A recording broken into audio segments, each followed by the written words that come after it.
right, good morning to you, Grenada, Carriacou, Petite Martinique, the rest of the Eastern Caribbean, the rest of the world. It's 27 minutes on to the 7 o'clock hour on this good-looking Monday morning. It's Monday, the 13th day of May. Welcome, welcome, welcome. How was your weekend? All the mothers, I hope you had a fabulous day yesterday and that the children took really, really good care of you. I know we have some good children out there that ensured that their moms were well taken care of yesterday. To those of you as dads who act the roles of moms as well, hope you enjoyed yesterday. There are some children who will treat their dad as their mom because that's the role the dad plays, right? Good morning, Mary Ebanks, Mildred Smith. Great is thy faithfulness. Good morning, Mr. Gordon, and to all the platform lovers. I am listening with you. Stay blessed. You too, right? Michelle Bernard says, good morning, everyone. Hermione says, this is the day that the Lord has made. Let us rejoice and be glad in it. Jillian McIntyre. Good morning, Grenada, and you, Mr. Joseph. Happy Monday. Same to you. Elsa Francis, good morning, everyone. Have a wonderful and blessed day. Lucille Pascal is in the building, says good morning. Good morning, Lucille. Monica Mayrose Williams, a pleasant good morning, Mr. Joseph. Pleasant good morning to you, Monica and Daddy Godwin. Catherine Phillips says, good morning, Grenada. Good morning, Innocent. Good morning, Catherine. Joseph Ross, good morning, Mr. Gordon. Blessed day to everyone on the GBN Live Network. Agnes Dowden, good morning, Grenada. Still no water, 3 weeks now in Mount Parnassus. Thanks for a little stream. Oh my God. Wow. Yeah, I am working on having a representative from NAWASA and someone from the Ministry of Agriculture to talk with us sometime during the course of the week, that we can get a more in-depth analysis and understanding for the water crisis that we are experiencing now. Good morning, Sylvina Charles. Blessed day to you. Have an enjoyable day. Still waiting for answer from the trivia. Yeah, I'll contact Joseph. Joseph is the one that's coordinating that program. I've got the health tip from the Hills and Valley Pharmacy. We continue with the health quiz this week, and this week we'll be looking at allergies. And it says allergies occur. Let me see this. Okay, all right, good. Okay, all right. No, I want to go here. Okay, I want to get with this. Nice. It says, no, man. Good. Allergies occur when your body has an immune response to things that are generally harmless to other people.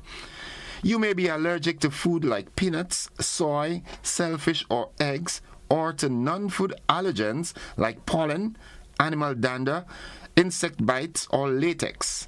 Hay fever, an allergic reaction to allergens in the air, is very common and is characterized by runny nose, stuffiness, coughing, and sneezing. Now, what are the symptoms of allergies? Usually, you experience allergy symptoms within 2 hours of exposure. The symptoms of allergies can range from mild to severe. If you have an allergic reaction, you may notice 1. Skin rash. 2. Swelling of the lips or eyelids. 3.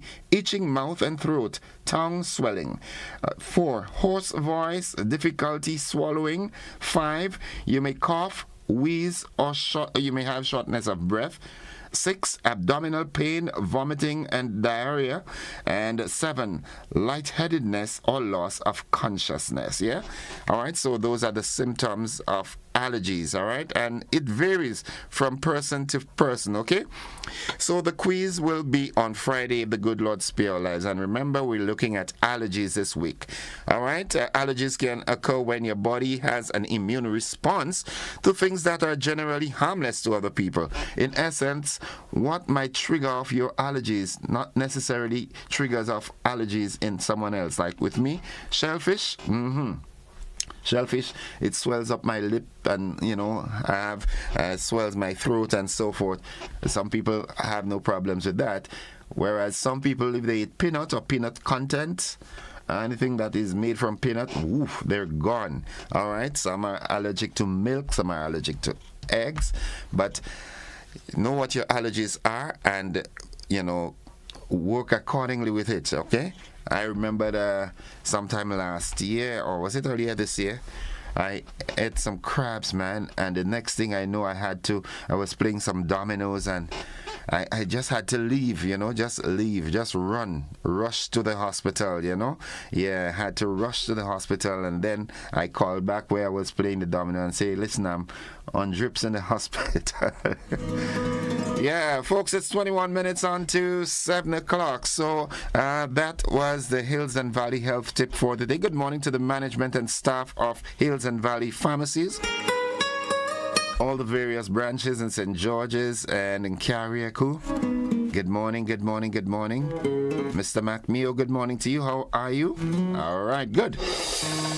So now let's get with the program. What's on this morning? The word of the day today is an action word. That word is instigate. Instigate, it is a verb, an action word. And to instigate something is to cause it to happen or begin. Kind of like initiate, or to start. Instigate, I-N-S-T-I-G-A-T-E. Instigate. Now here's how we can use that word in a sentence. The pair was accused of instigating a plot to oust the newly elected mayor. We have that happening in Grenada? Okay, don't go there.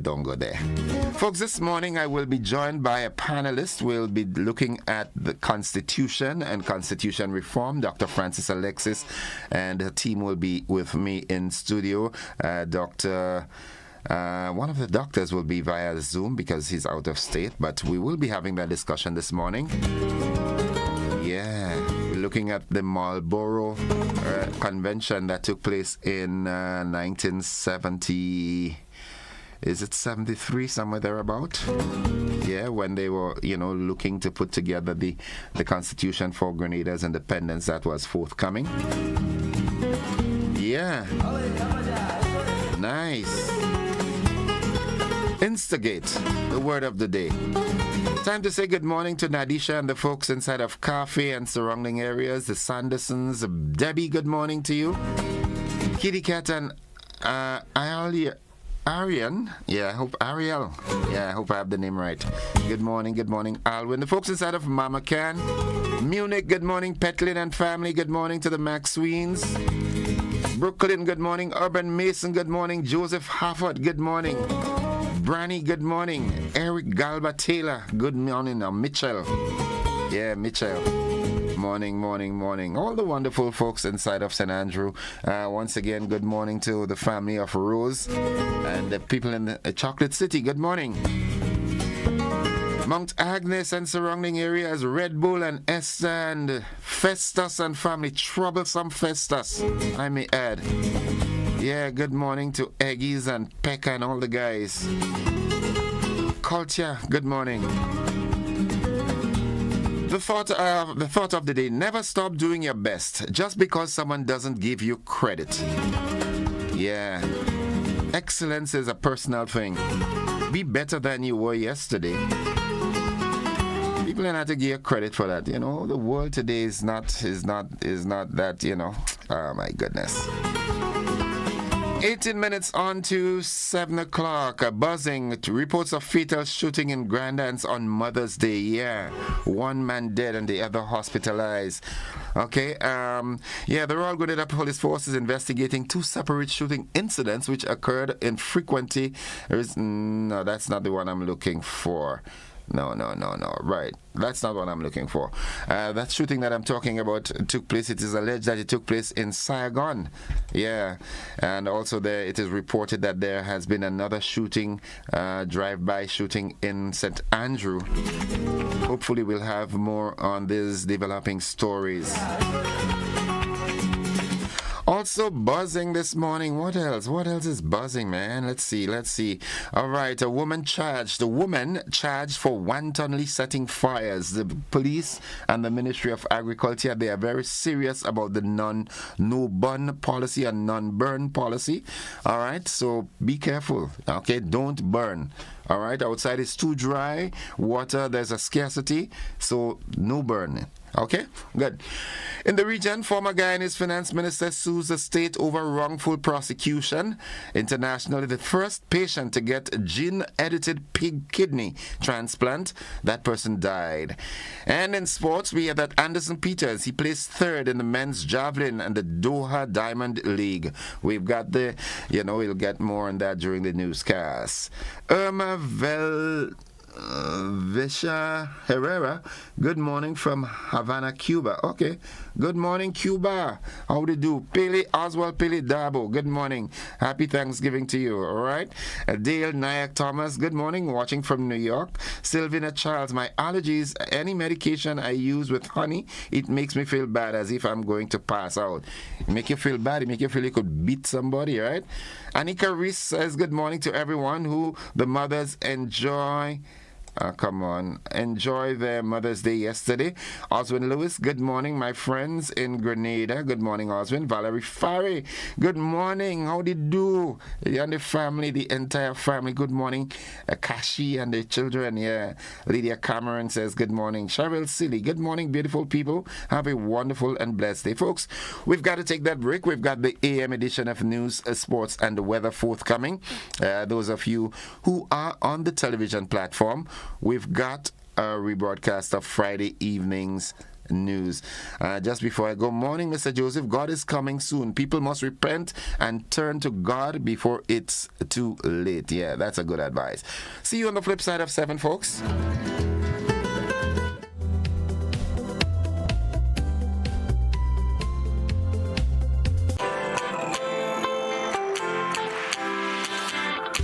For when you need someone to help you to your feet, I'll be that beacon to your highest peak. I'll be right next to you, no, I will never leave. Come on, take my hands, we got everything we need. Cause you can look to me, whenever you're in need. Just call on me and I'll be on my way. I'll be by your side, never to divide. The light that shines our way. Wherever you road leads, we'll make your dreams come true. Next time, next time, next time, next to you. Nexa Credit Union, with you wherever your road leads. Thanks for joining us. Reports reaching the Grenada Broadcasting Network indicate that the majority of Hubbard's workers reported sick this morning as tension builds in the industrial relations climate at the company.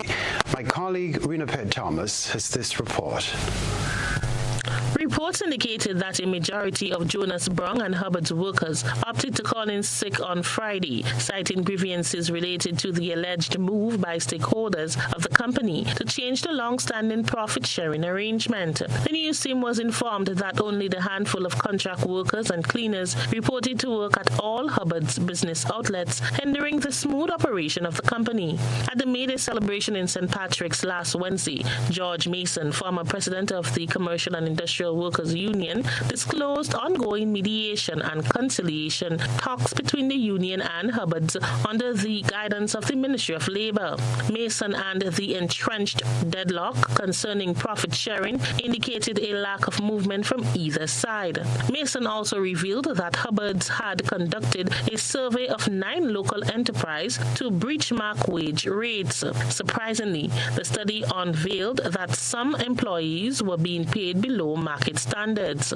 Hubbard's major stakeholder, the Barbadian conglomerate Goddard, is being accused of trying to eliminate the profit-sharing formula altogether. Following a recent news article published by a local newspaper, Jonas Brown and Hubbard issued a statement of clarification on the matter. The release stated, and I quote, "The company's proposal has never included the removal of profit sharing. Instead, the proposal outlines salary increases and an adjustment to the profit share calculation. Under this proposal, a portion of the annual profit share will be converted into a guaranteed monthly based salary. These changes would result in an increase in the total cash compensation for our employees.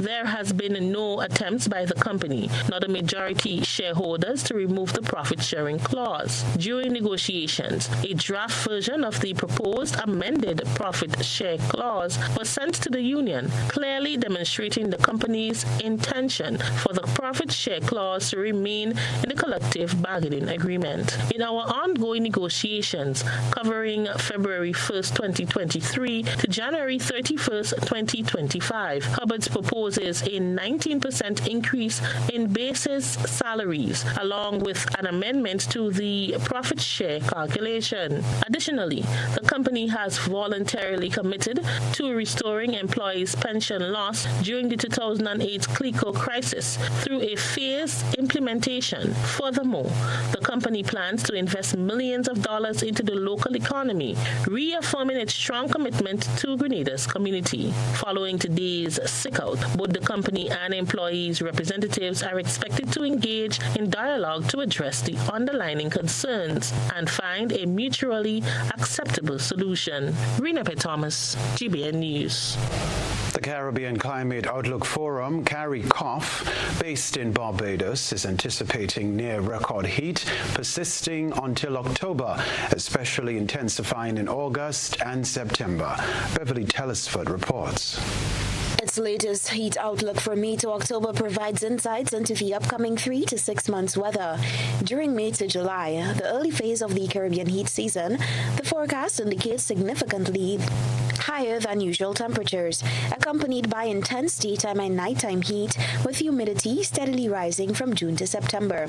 These conditions are likely to result in frequent and potentially prolonged episodes of heat stress, especially affecting vulnerable populations and small livestock, due to the combination of high temperatures and increasing humidity through September. The outlook predicts 30 to 50 heatwave days in areas such as the Bahamas, Barbados, Trinidad, and wind-sheltered parts of the Windward Islands. Speaking against the backdrop of the last CARICOF prediction, Terrence Smith, acting general manager at the National Water and Sewage Authority, NWASA, says they've been planning for a worst-case scenario. We are aware that we're not sure what will happen after the end of May. Well, we're not sure what's going to happen even to the end of May. So somebody used the phrase, so we're planning for the worst, but hoping for the best. I was hoping for rain before the end of May.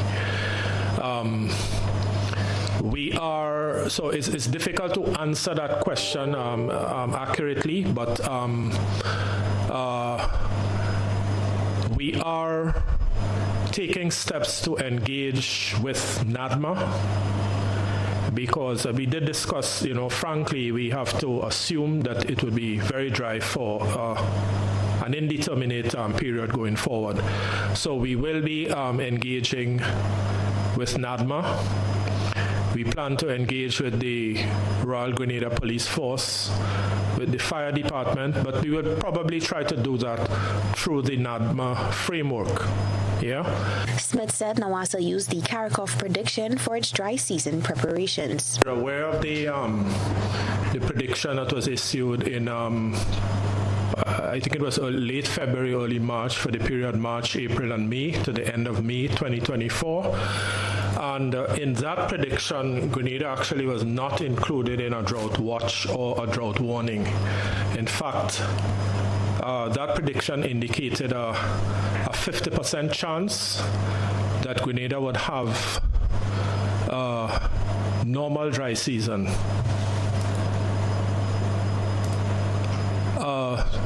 30% chance that Grenada would have a wet dry season, in other words, a less severe than normal dry season, and only a 20% chance that it would be a severe or very dry season.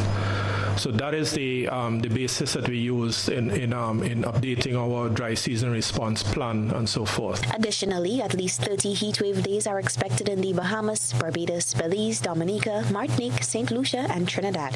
Some Caribbean islands have already issued heatwave advisories in response to these forecasts. Reporting for GBN News, I am Beverly Telesford.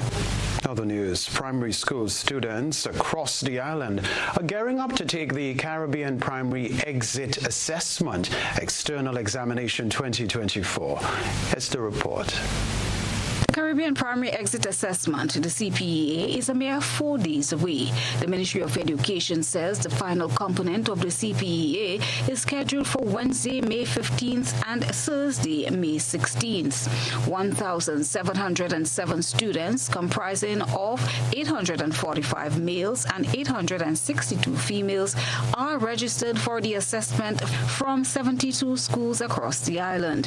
This is down from last year's figure of 1,877 students, 1,028 males, and 849 females.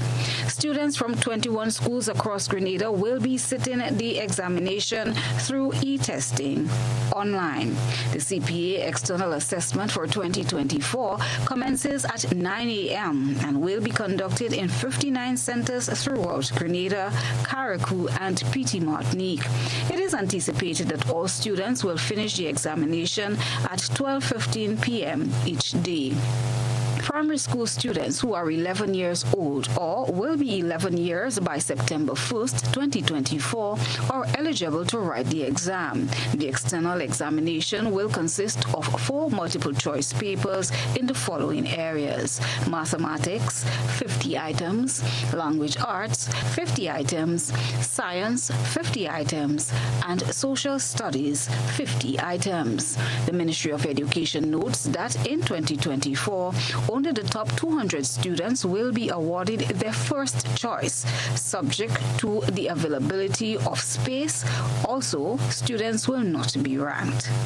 No cell phones, electronic calculators, or any other electronic devices will be allowed at the examination centers. Students sitting the exam at the e-testing centers will be provided with computers. All candidates should bring along 3B or 2B pencils to answer multiple choice questions. Christina John, GBN News. Well, despite a ray of hope in the battle for their daughter's life, the parents of Amy King are in grief over their toddler. Grenada Thomas brings you the life story of Amy King. Last December, Mikhail Gordon and Akisha King told GBN the story of their 13-month-old daughter, Amy King, who was in urgent need of a liver transplant. Akisha King said when her baby girl was born, she was told that she had jaundice and was guided by doctors on how to treat it. After weeks of sunlight, the mother saw no improvement in the baby's condition, which led to many doctors' visits. She said at 5 months old, her daughter was diagnosed in Trinidad and Tobago with a rare liver disease called biliary atresia. As Amy grows, so does her stomach, and her condition worsened. She never had the opportunity to learn to creep or walk and has been in and out of the hospital. Desperate for assistance, the family appealed to the public to help raise over 300,000 EC dollars for the urgent liver transplant in Colombia, fearing that without it, Amy might not survive past her second birthday. Things is that her stomach is growing, and her stomach continues to grow. At this point, it is 62 centimeters, and it continues to grow. As they say, as long as she doesn't get the surgery done, it will continue to grow. It's under the disease that she has. It's a rare liver disease, and from research, it would tell you that most children don't live past 2 years. So, knowing that she's 13 months, we still haven't had a date. Although they're saying it's very serious, they still haven't given us a date, so we're just here waiting to get a date. A glimmer of hope emerged when an opportunity arose at a children's hospital in Jamaica. By February, with the help of the Ministry of Health in Grenada and Jamaica, discussions were on the way for the surgery to be done and all expenses paid. Amy and her parents left Grenada for Jamaica in late April, with the surgery scheduled for May 7th. But the procedure was delayed as doctors needed to run more tests to ensure that the toddler was ready for the operation. On Thursday, Akeisha King told the GBN News team the sad news that baby Amy passed away on Wednesday night. The family, though overwhelmed with grief, thanked the Grenadian public for all their assistance in this difficult journey and asked for continuous prayers. The entire staff of GBN expresses their condolences to the family of Amy King. Rena P. Thomas, GBN News. Our condolences once more. Television Center following a successful hosting of the GBN Maggie King of the Grill 2024. The top 3 finishers were presented with their prizes at the Grenada Broadcasting Network today. Christina John reports. This year's event was held at Progress Park St. Andrew, the second time it was hosted at that location. First place was The King, a 4-man team whose professions are nothing close to cooking. However, their passion for cooking and food in general earned them the coveted title. Andrew Patterson and his teammate Mr. Lowe said they are thrilled. Their motto, when you love to eat, you have to love to cook. It's an honor. This for us, we're blessed. It's our 4th time. We look forward to competing every year once our schedules will allow for it. For us, it's a lot of fun. We do this all the time just for fun, and it's a passion of ours. When you love to eat, you have to love to cook. So that's our motto, and we're looking forward to next year. I'm a fisherman. Andre's an electrician. So we have other works apart from the cooking, but we'd love to do it, and that's why we're here. We're looking forward to next year. I think if you're a backyard barbecuer and you feel, you have something special in your sauce or something special in your seasoning, give it a go. You never know. For the second consecutive year, Raul and Liz Telesford took the second spot. Their daughter, Shireen Telesford, welcomed the change in venue, adding that thinking outside the box worked in their favor. Yes, it was a bit of a bittersweet moment, coming second place, but we are thinking as well for next year, please a lot, and seeing how best that we can do to come first. Yeah, I think so. I would like to see, because a lot of country people was like, they were really glad to see, different options of food, the seafood parts and everything like that. It was really, really good. I think everybody did a good job up there. So yeah, we should, think about having it up there again another time. Participating in the competition for the second time, Camille Lett competed in all 4 categories.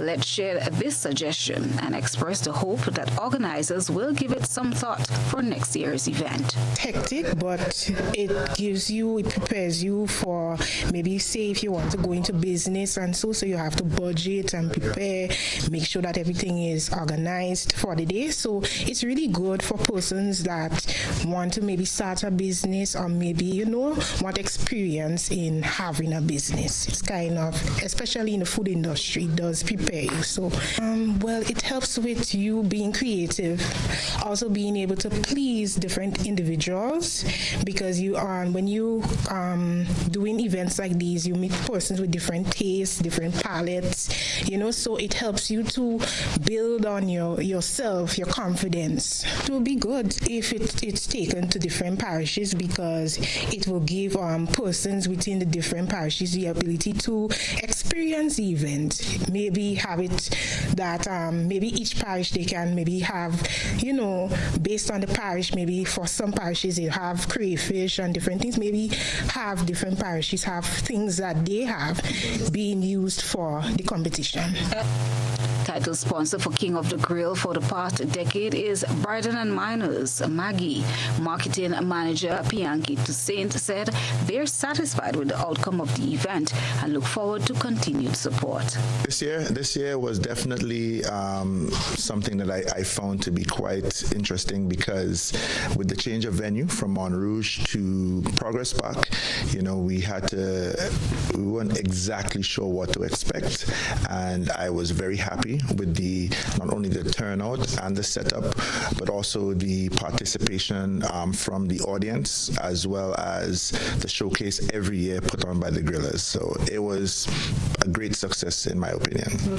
Preferred fuel for King of the Grill was Rubis Gas, and Charles Archer is the country representative. Certainly, as I said, we did look forward to being a partner again, and it was wonderful for us to participate and be a partner. I'm sure that people left Grenville on Saturday enjoying the different presentations that were made by the grillers, and certainly to us that is a plus for us once the public gets to see what is being offered and to enjoy it. It's something that we're happy to see happen. Christina John, GBN News. Congrats once more to all the winners. Well, the Ministry of Social Development, in collaboration with the Family Civility Initiative, recently spearheaded a webinar aimed at tackling pressing social issues affecting families across the sister Isle of Carriacou. Hosted at the Carriacou Multipurpose Center, the virtual event served as a platform for professionals and stakeholders from various sectors to come together and address critical concerns. According to a press release, the highlight of the session was a presentation delivered by Dr. Rebecca Finlayson Harper, a seasoned social service worker. Her expertise shed light on the systemic structures crucial for effectively addressing and mitigating prevalent social issues. She emphasized the importance of fostering stronger community support networks and enhancing familial well-being to create a more resilient society. For the insights gained from the session, stakeholders are poised to implement strategic interventions that address the root causes of social challenges and promote sustainable solutions. We can tell you, too, the event received significant support from the Ministry of Carriacou and Pediatric Affairs and local government, underscoring the government's dedication to promoting social welfare initiatives. Now, the man of love, Jamaican Mikey Spice, has arrived on island to headline this weekend's Night of Love at the Radisson Crown Ballroom. He said set the tone. I'm going to tell you the truth. I'm kind of short of words. No. Only because Grenada kind of take my breath away. But don't miss it. Ladies, I appeal to you. If your gentleman want to bring you, him can't stay outside and make you come in. Make him pay the money. Him can't have him fun outside, but you don't miss it. I am here only for you. Mothers, I have a special moment for you. Girlfriend, sweetheart, one night stand, no matter. Once you're a mother, it belongs to you. I'm here. I'm wrapping that piece of paper for request. Don't bring too much now, it's not an offering. Or it's not a time you pay. But I'm willing to give requests. So if there's one that you have, maybe you can tell somebody on the side to you, maybe give a guy shout it out. I'm willing enough to try it for you. The man Mikey Spice. The event, organized by Sunshine Promotions to honor mothers, will also feature a number of local acts, among them Lion Paw, Laura Lisa, and Valine Ned. Entertainment specialist Akira Patterson said the event will live up to the high standards of Sunshine Promotions. We are getting ready for another signature event, Sunshine Promotions Night of Love, an intimate experience featuring the one and only Mikey Spice at the Radisson Crown Ballroom.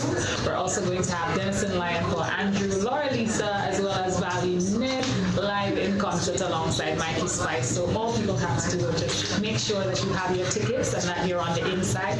Check your nearest Gittins outlet. Check your nearest, all of your outlets, your user Sunshine Promotion outlets. Go to pet.com. You can have tickets there. Chucky's Bar, Cassini, Sex Boutique, the usual suspects. Ensure that you're on the inside at a night of love. Gates open at 8 p.m. and showtime is 9 p.m. sharp. So don't be late, don't miss it. And we're looking forward to welcoming you. And advance Mother's Day to all of the mothers in Grenada, Carriacou, and City Martinique from the Sunshine Promotion family. Mikey Spice, while anticipating a masterful performance at Saturday's event, reflected on his first visit to Grenada. I think this is my second time, and I'm going to be honest with you, I think this is one of the only time I can say that I think it worthwhile. The first time was a little shaky because of disagreement, and we did not able to accomplish quite a few things. But I want to be honest with you, I have nothing to say about Grenada more than it's a lovely place, and I'm looking forward to come do bigger things. So the question, what have me coming back here is you find ladies and your sweet mango. I just mash up a mango and give it. I'm sorry, let me keep it together. But that's what keeping me coming back to Grenada. It is actually his second time to the Spice Hour. Okay, we continue to feature our hard-working firefighters battling bush fires. It's time for GB and I Saw. Stay with us.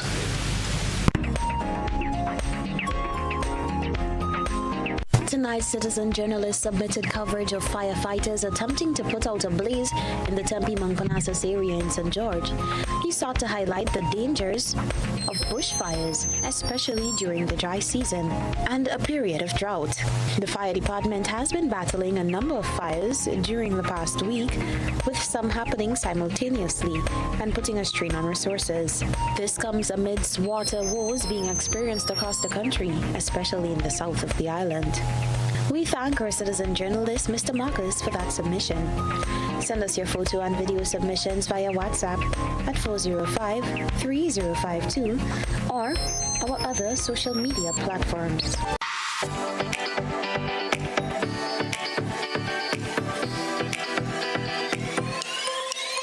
From the fertile heart of Grenada to the far reaches of the globe, Ram's Supermarket brings together the best of both worlds. Savor the freshest, locally sourced produce from our trusted Grenadian farmers and explore a curated selection of top-quality, international favorites. Experience a shopping journey where warmth meets a world of flavors and affordability meets premium quality. At Rams, we welcome everyone to discover the joy of global and local culinary delights. Nestled in Sugar Mill, Grand Anse, we are open all week to offer you a taste of home and beyond. Rams Supermarket, where our family, community, and the world come together. We are the good food people.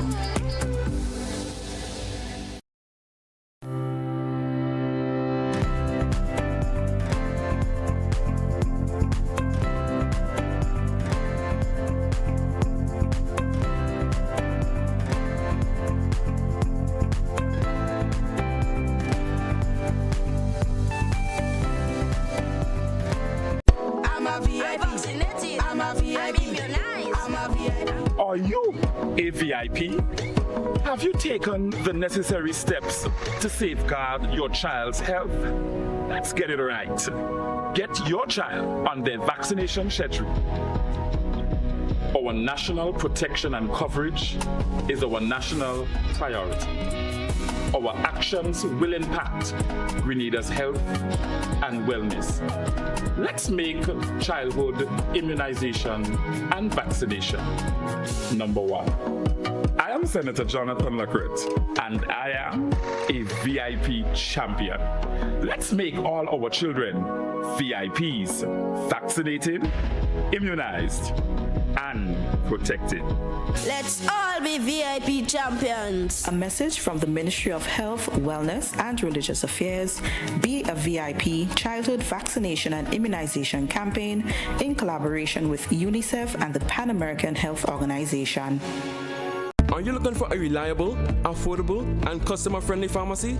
Look no further than Hills and Valley Pharmacy, the nation's leading healthcare products and services provider. We are committed to serving you at convenient locations. Find an extensive and affordable selection of prescription and over-the-counter drugs and medical supplies at Church Street, Hillsborough, Carriacou, Jubilee Street, Grenville, St. Andrew, near the bus terminal, and Halifax and Grenville Street, St. George. Our committed team is always available to offer valuable assistance for managing your health and wellness. Discover the additional benefits of our wholesale distribution on Halifax Street and our Medcare Center on Grenville Street, where we provide in-house physiotherapy, massage therapy, doctor consultations, and eye care services. Our commitment is to satisfy all your healthcare needs, including competitive prices, loyalty rewards, and special discounts for seniors. Contact us at 435-6904 and WhatsApp 535-4734. Choose Hills and Valley Pharmacy. Remember, your health is our business.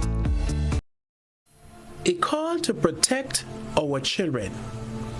Innocent lives brought into this world. Fruits of the womb, boys and girls. Young lives born into families, longing to be loved and protected by society. Meanwhile, there are persons who are focused on abusing children, ravaging their innocence, pretending to be their friend, appearing to be genuine and a source of protection. They are the same ones who are armed with deception. These wolves in sheep clothing must be exposed. A lot are walking around and nobody knows. It's about time that these abusers feel uncomfortable in society, for the things they do to children is a disgrace to humanity. Our children's cry of no, help, seems to fall on deaf ears. Abusers still ravage them despite the painful tears. There are children who have been abused for many years by people they know. It's like no one cares. Can we not hear the screams of our children as predators continue to use and abuse them? So many died, gone too soon, should have been here to glow and bloom. Together, let's stamp abuse out of this land. As a united force, yes, we can. Wipe away the tears from our children's eyes as we create a society that is free to thrive. I call on all of society. Let us take a stand, for the power of change is in our hands. Make abuse of children a thing of the past, a society where children are free at last.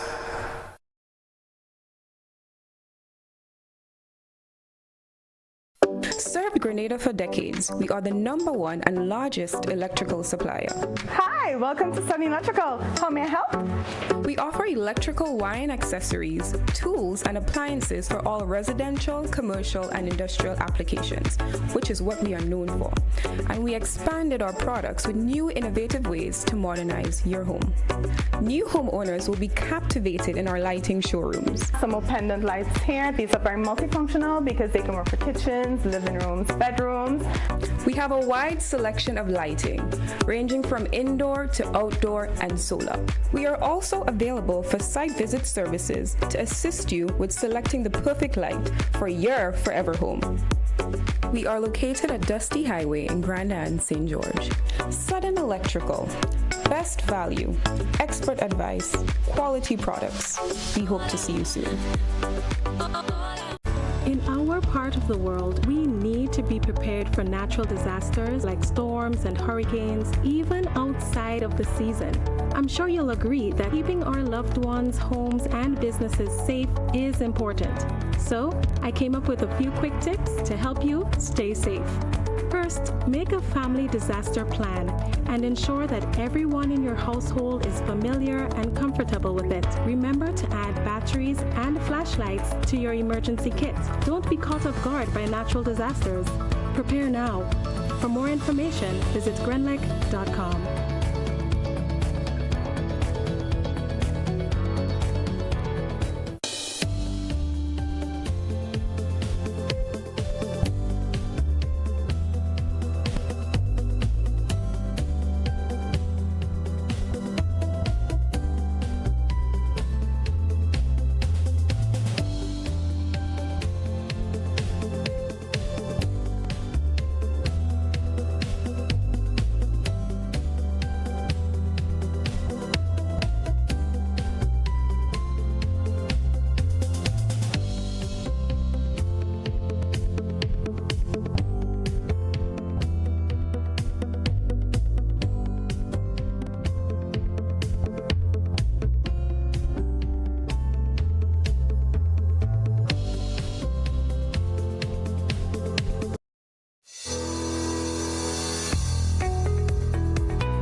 I want you to control your anger.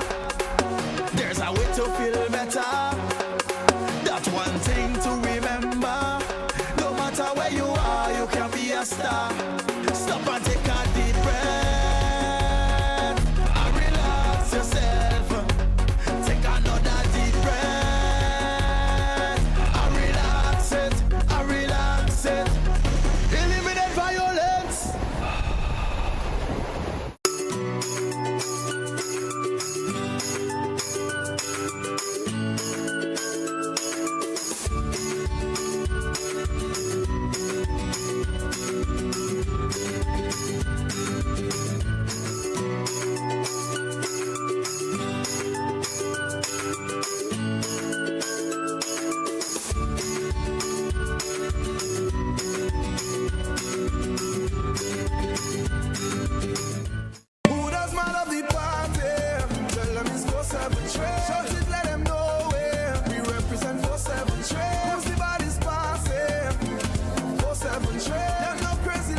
Coming up, Barbados is heating up with enhanced attractions and hotel properties. World Cup cricket's touching down in the Caribbean.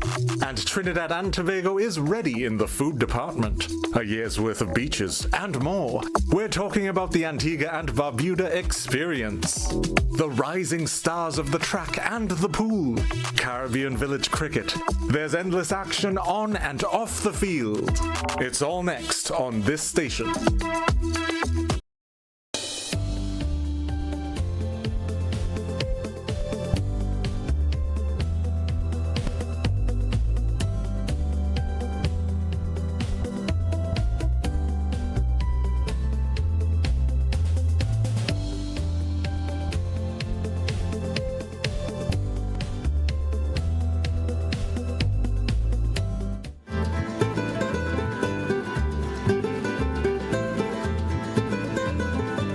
Welcome back. I welcome viewers and listeners. As I told you earlier this morning, I have a very high-profile, powerful delegation in studio with me, and hopefully another member of the delegation will join us via our Zoom platform. I've got with me in the studio, to my extreme right is Dr. Wendy Grenada, and to my immediate right is Dr. Francis Alexis Casey. All right, and we will be joined hopefully by Dr. Angus Martin, and we hear to talk primarily today about that Marlborough meeting that was held in London, Marlborough, London, from the 14th to the 18th of May 1973. And once we talk those dates, you know we're talking Grenada's independence and its constitution and everything like that. So Dr. Francis Alexis, being that constitutional magnate that he is, a powerhouse, as I like to refer to him. I don't know if any of you have ever interacted with Dr. Alexis, but whenever you ask him, how are you doing, Doc? I'm on top of the world. Doc, how are you this morning? Top of the world. Lovely. So, Doc, you have been around from then, and maybe even before, as it relates to Grenada's constitution and the build-up towards Grenada's independence and so forth.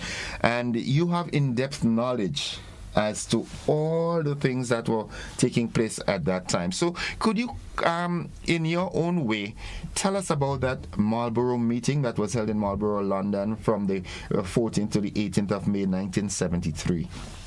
Thank you very much for having me here, my friend Gordon. The 14th of May in history is very important to Grenada. That's coming up tomorrow, 14th of May. That was the day back in 1973 in London at Marlborough House that there assembled 3 delegations. The host delegation from the United Kingdom, 1 delegation from Grenada was led by the then Premier of Grenada, Eric Matthew Gary. The other delegation from Grenada was led by the then leader of the opposition, Herbert Blaise. They had their advisors with them. Let's get our history correct. This is what the delegation was, generally speaking.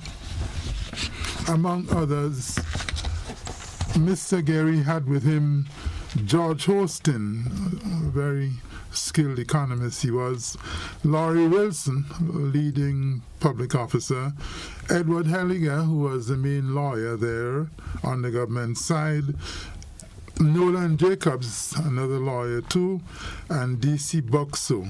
On the opposition side, assisting Herbert Blaise, were Senator Ben Jones, a leading lawyer, who went on to become also one of our prime ministers afterwards, Jack Deere, Queen's Counsel at the time from Barbados, and Bernard Code, who was advising Herbert Blaise on matters economic. So the 14th of May marked the beginning of the conference at Marlborough House in London on the questions regarding Grenada going independent. Should it happen or should it not happen? On what terms? So we are here now, the Citizens for Constitution Reform, CCR, that's the cap I'm wearing here this morning. We are a non-partisan, non-political organization. Our business is to promote public education on the Constitution. That's why we are here this morning to tell you about the beginnings of the Constitution, the debate at Marlborough House. Thank you very much indeed. You're most welcome, Doc. So, having said that, coming from that meeting, that Marlborough meeting, the 14th to the 18th of May 1973, was it there that the constitution that we operate under now established? Yes and no.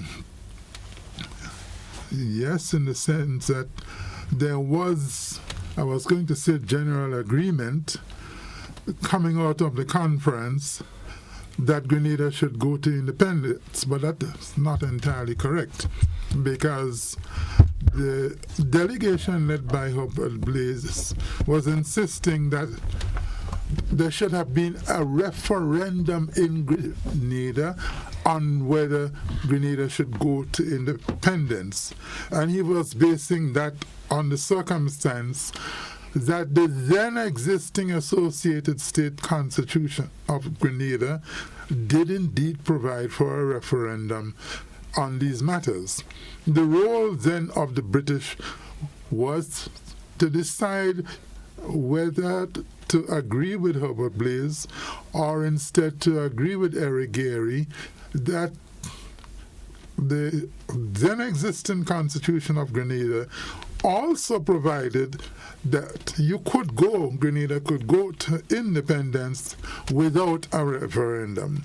And you notice right there at Marlborough House, there's a big debate going on as to the role of referendum in constitutional change. And you are old enough to know, are you not, that we had two referendums here in Grenada, 2016 and 2018. The point Eric Gairy was making was that a referendum can end up being very divisive politically without addressing the main issue being, should Grenada proceed to independence?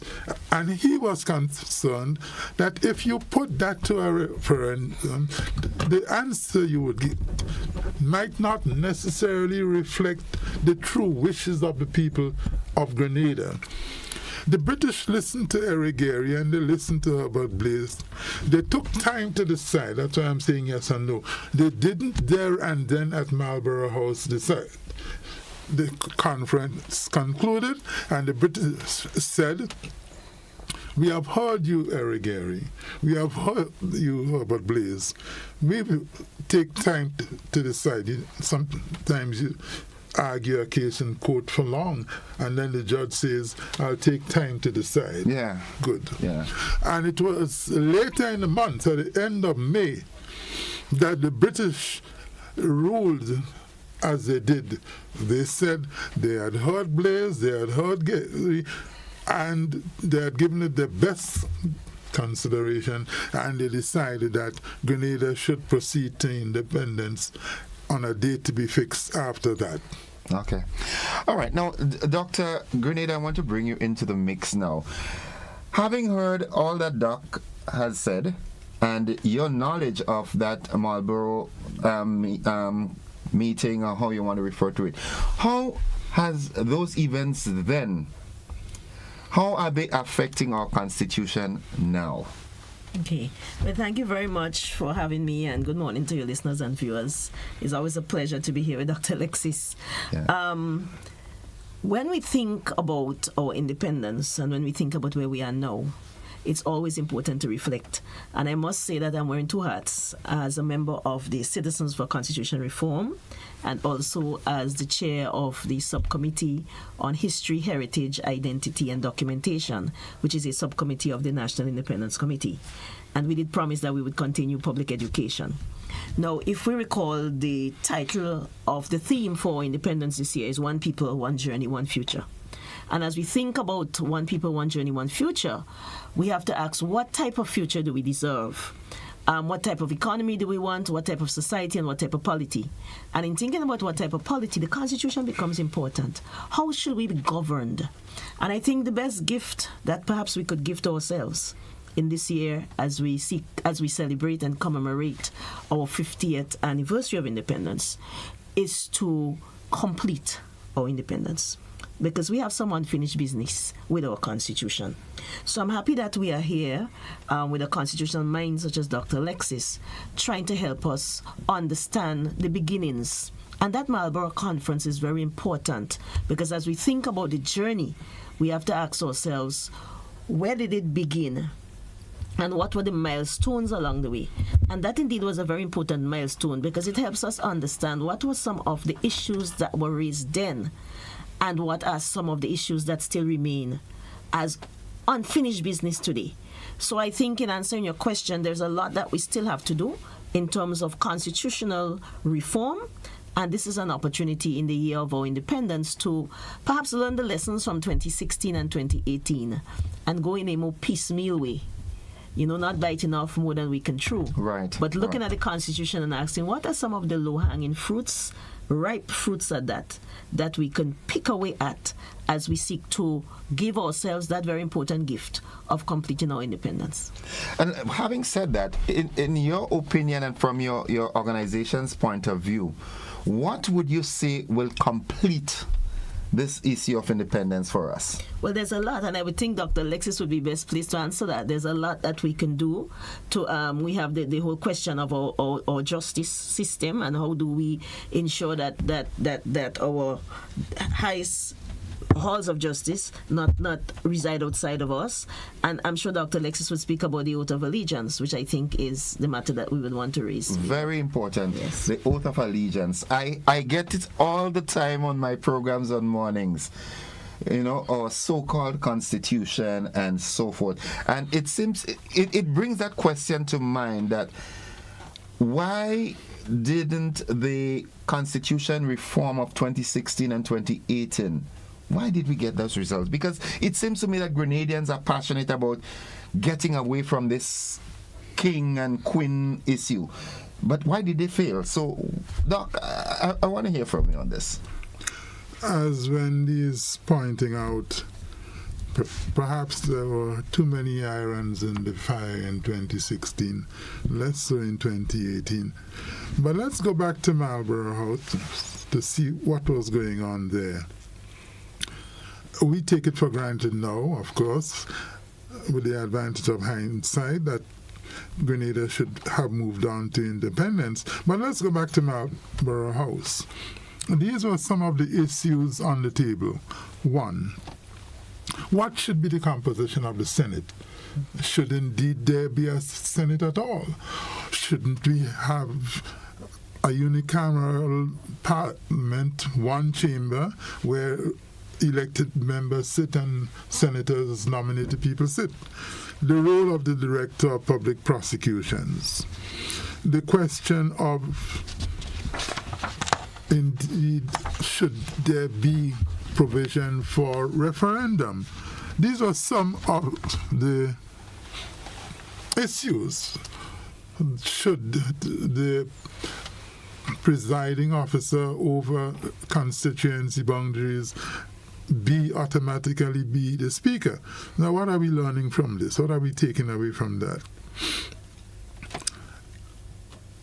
The issues in Grenada today are not, some of them, post-independence.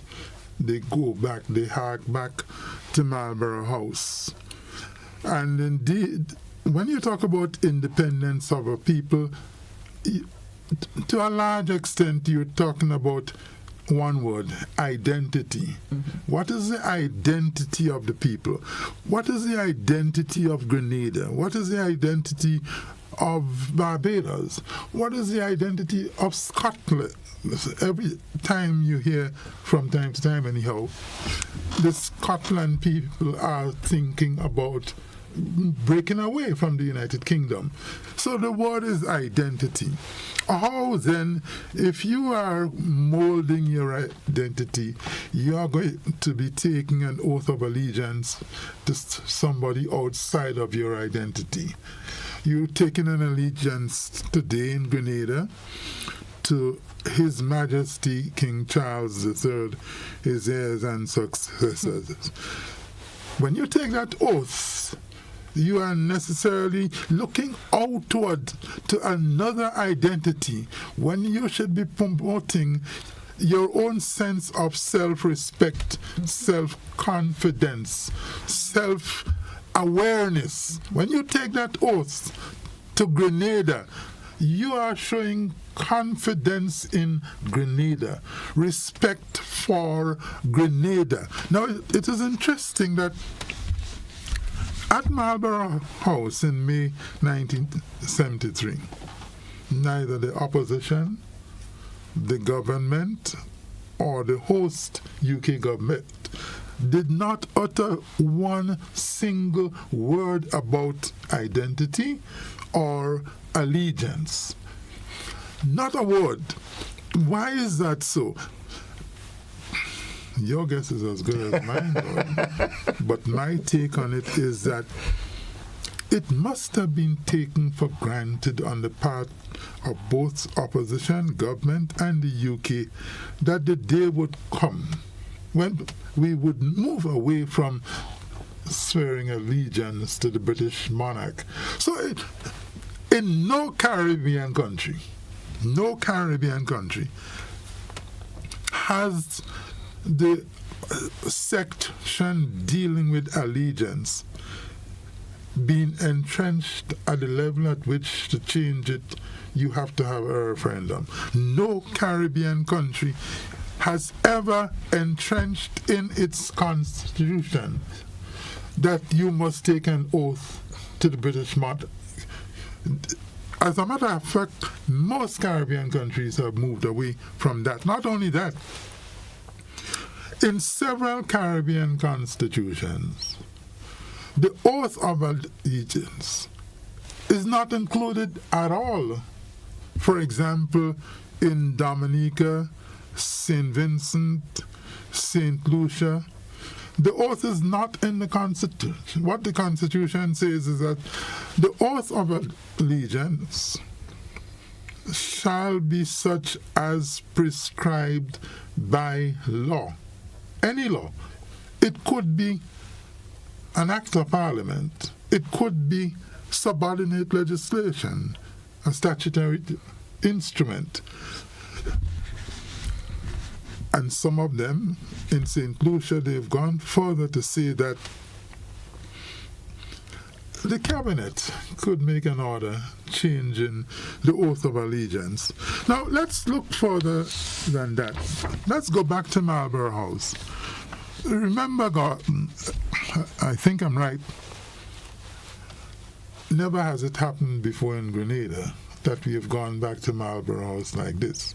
Right. This is coming out of the CCR, and in particular, it is a brainchild of Joseph Ewart Lane, who is a member of the CCR, who came up with a brilliant idea that if you're talking about the Constitution, you should go back to the origins, the beginnings. Where did it happen at Marlborough House? When? 1973. What happened there?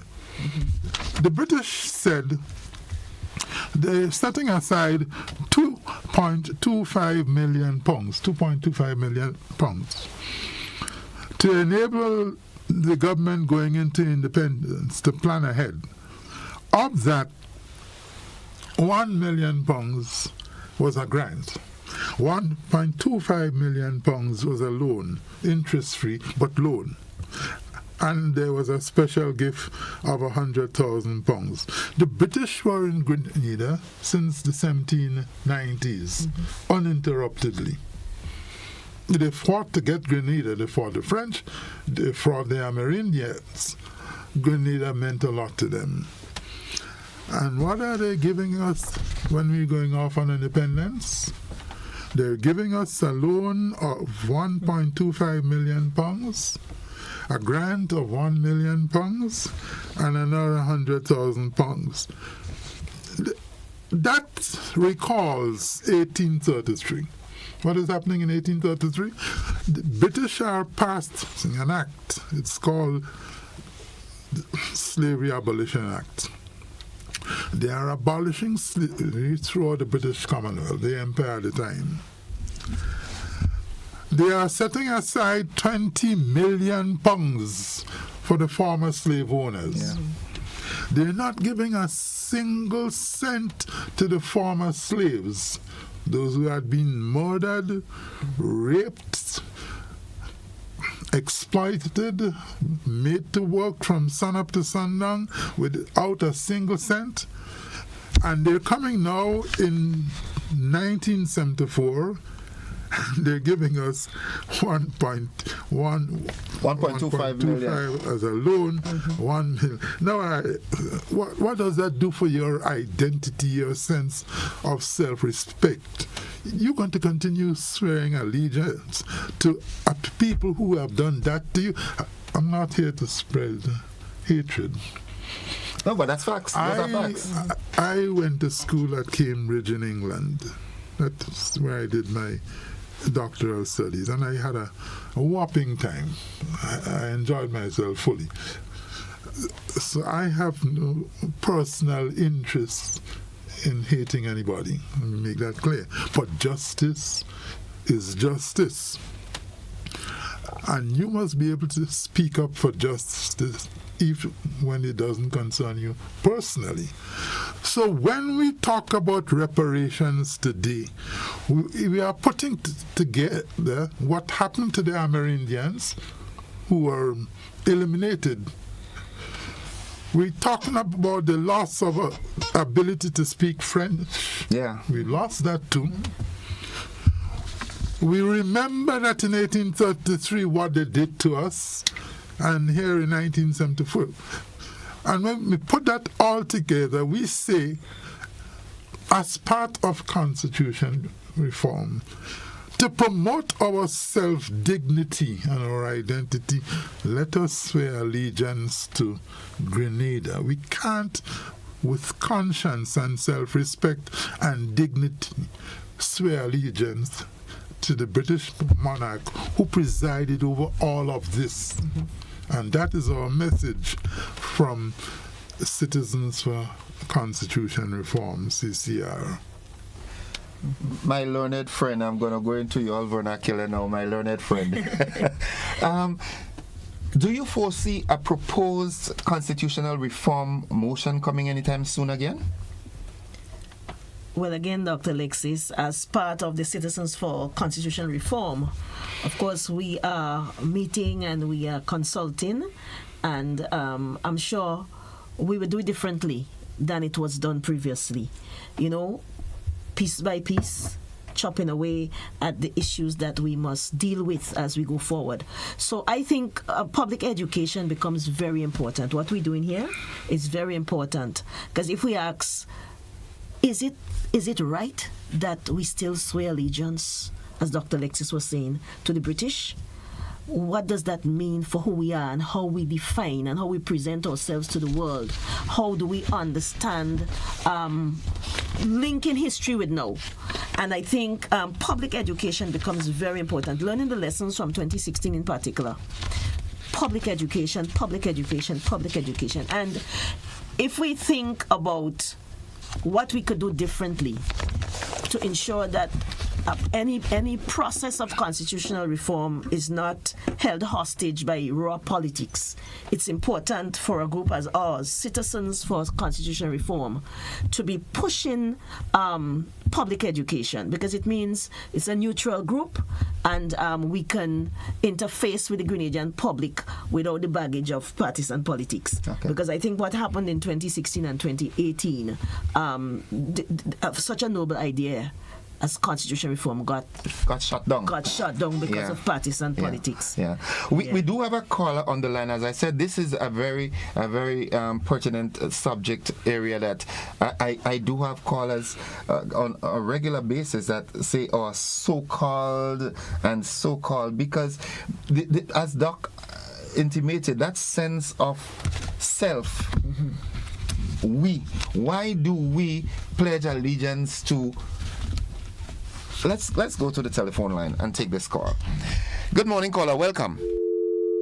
We lost that caller for some reason. 435-2041.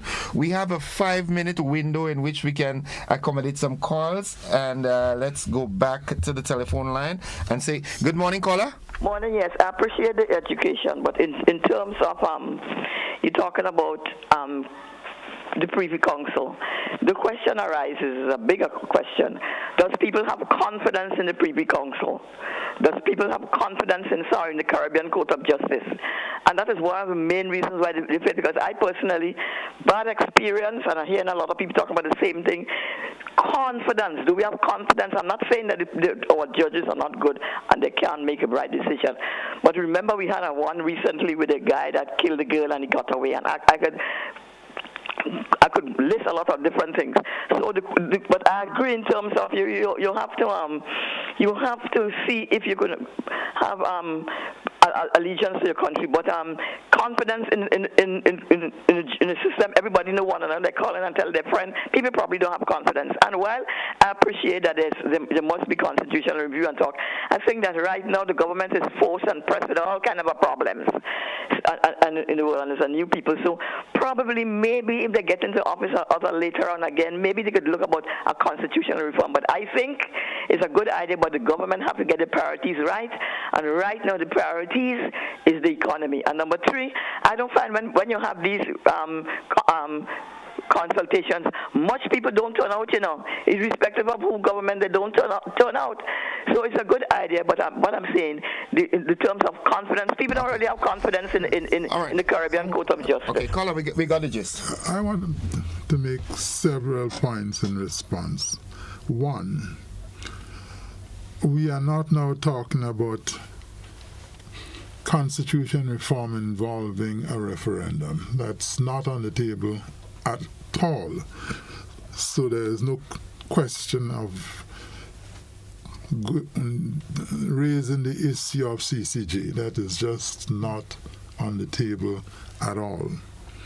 Secondly, I could answer by saying there is no court having jurisdiction over any Caribbean country which is as liberal as the Privy Council. You take a case from St. Vincent. The Eastern Caribbean Court decided that murder was so vile that the murderer should have been hanged. The Privy Council said that murder was not the worst of the worst and that murder should not be hanged.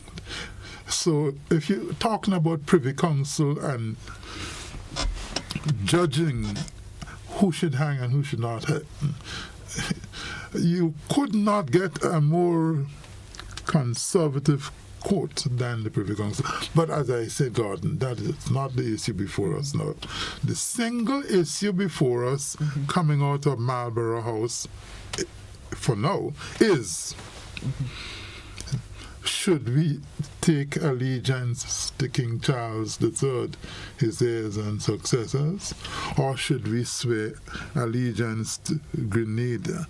I understand the caller to be saying that the caller has no issue with that specific line item.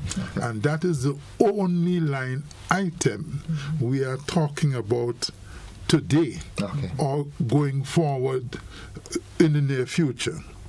Now, let's go back to Marlborough House. The conference is opening. Lord Balneil is speaking. His third sentence is this. His third paragraph is this. Grenada was visited by Christopher Columbus in 1498. But it was in the early 17th century that we saw the beginning of the long association between Grenada and the United Kingdom. The connection has remained unbroken since the late 18th century. Why is Lord Balneil taking us back to the beginnings? He is making the point in his own way that there is an issue as to identity between Grenada and the UK. He is saying that the identity of Grenada is to be traced back. He says to Christopher Columbus, we take exception to that.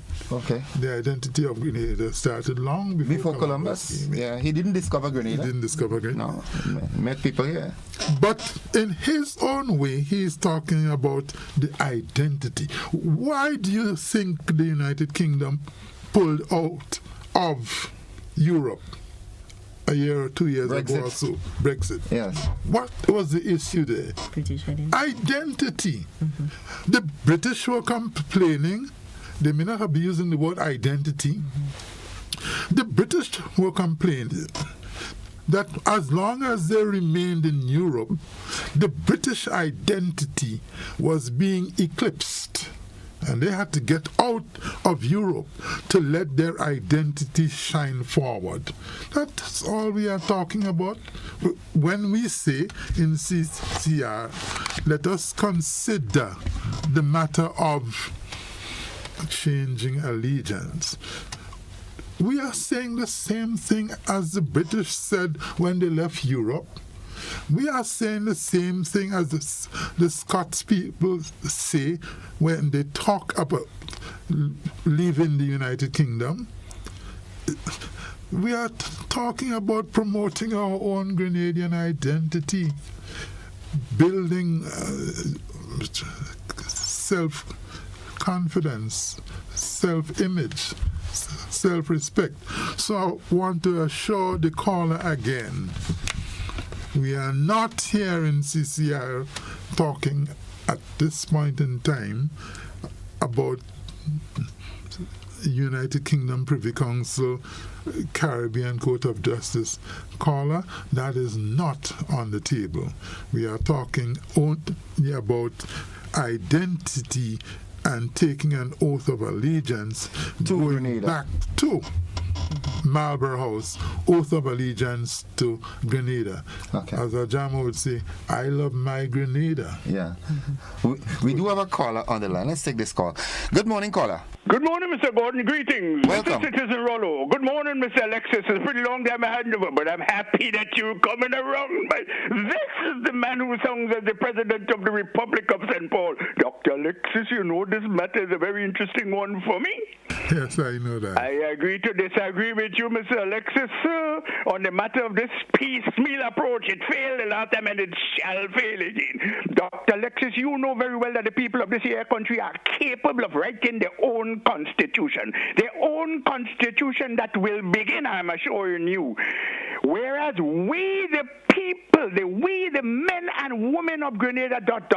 we do not want anybody writing constitution orders on our behalf. We are capable. We want to do everything to be freed once and for all. Your references are great. I love that. But why we want to do this piecemeal thing? Let's do the thing as it's supposed to be. Ask the people question. Alternative question, not a direct yes-no question. Ask them, do you as a people wish to continue to live under an imperial order and council of the Queen's most excellent majesty in perpetuity? Or do you wish to write your own constitution through a constituent assembly? Ask the people. They will decide. It is not the politicians to decide whether or not the task will be difficult or is a hard climb. No, ask the people. But I'm happy that you're starting it again, and I'll be there. Oh, you don't want me in your committee? Well, don't give me an invitation. Have a nice day, will you? We do want you in the committee, and this is our invitation. This is a participatory process going on here. But we do want to assure you that when the time comes to write our own constitution, we have no doubt whatsoever that we can do it. And that is what we are calling upon here now. We are calling upon all concerned to, as part of our 50th anniversary of independence, look at this single issue for the time being. Mm-hmm. When we get out of our 50th, heading for our 100th, then, my good friend, we would write our own constitution. So I agree with you. Okay. We this is just the start of a process, right? The educational drive will continue. I hope I am hopeful, and I firmly believe that you all will be with me on a regular basis now, because this seems to be on the front burner at the moment, this allegiance thing, and we are going to educate the people on that so that in the not too distant future we can have our allegiance to us. Exactly. All right? And go further, have our own constitution as the caller suggested and so forth, and we have the capabilities to do it. Doc, if I'm not mistaken, I'm very certain that you were very instrumental in doing the constitutions for many other territories. I've been involved in constitution reform in several countries. For example, the ability of Dominica to go into CCJ without a referendum, the ability of St. Lucia to go into CCJ without a referendum came about because I was the person, when I looked at the constitutions of the OECs, I found out that Dominica, St. Lucia, St. Kitts, there was an issue about St. Vincent. Those three countries have in their constitution a clause which enables the state, interestingly enough, if they have the agreement of the United Kingdom government, they can move out of the Privy Council and into another court. And we use that clause. I remember there was a conference going on, I think, in Antigua, when I made that disclosure, and I said, some of us can get out of the Privy Council into the CCJ without a referendum, although the Constitution otherwise provides for a referendum. And it was out of that speech I gave in Antigua Barbuda that there came the possibility for Dominica and St. Lucia to have moved out, as they have already done. So the last scholar needs to be reminded of what he said. We have the ability to do these things, and that is precisely what we are saying here this morning. We have the ability to stop taking the oath of allegiance to the British monarch. Going back, what the British minister is saying here at Marlborough House, he traces the history of Grenada back to Christopher Columbus. We object to long that. Before that. Our history is way before that. We object. Yes. So our identity in Grenada precedes Christopher Columbus by centuries. I believe when you look at the history of the Caribbean, the Chinese people passed the Bering Strait, went over to North America, came down to Latin America, and came up to the Caribbean country. I remember I was at a dinner one night, and a female lawyer was sitting there, whom I knew well, but sitting there at night opposite her. I said to her, let's call her Jane for present purposes. Jane, I didn't realize you're Chinese. She sat back in the chair, she smiled, she said, she put down the cutlery and she removed a napkin and she said, must be the Carib in me. I said, you have Carib in you? And she gave me the whole history. If you look at Caribs, I don't know the Arawaks, I haven't met them. But if you look at Caribs closely, you would see a lot of Chinese in them. Yeah, the facial components. A lot components. of Chinese. Yeah. Yes. But that lady, she sat back and she said, the Carib in me. Carib in me. Yeah. I couldn't distinguish between the Carib in her and the Chinese in her. Right. So all of this talk about Christopher Columbus. No, the Grenadian identity precedes Christopher Columbus. That's Shakespeare stuff for us.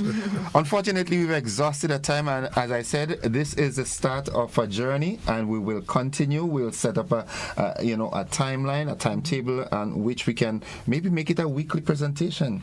Often. But let me say again, as Dr. Grenade said to you, we're very grateful for you, God, having us here. This dialogue will continue. Constitutional growth is part of the DNA of any people, whether it's Grenada, the United Kingdom, Ghana, South Africa. Look at South Africa. All that they've been through, apartheid, post-apartheid, they are still searching for what? Identity. Their identity. Yeah. Identity. And it is no longer ANC ruling all the way. Identity eclipses individuality. Although it is the totality of individuality, it eclipses it. CCCR is committed to going across the country and providing public education. You here at GBN have accommodated this morning, and we are very grateful to you. And it definitely will not be the last time.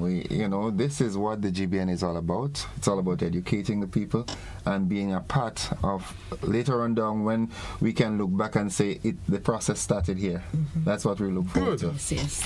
It's a pleasure. I will look forward to having you again. Unfortunately, we did not get Dr. Angus online. But folks, that's it for the program this morning. We've got to join the BBC already in progress. Once again, thanking my guests, Dr. Francis Alexis Casey and Dr. Wendy Grenade. That's it, folks. Love you. Bye-bye.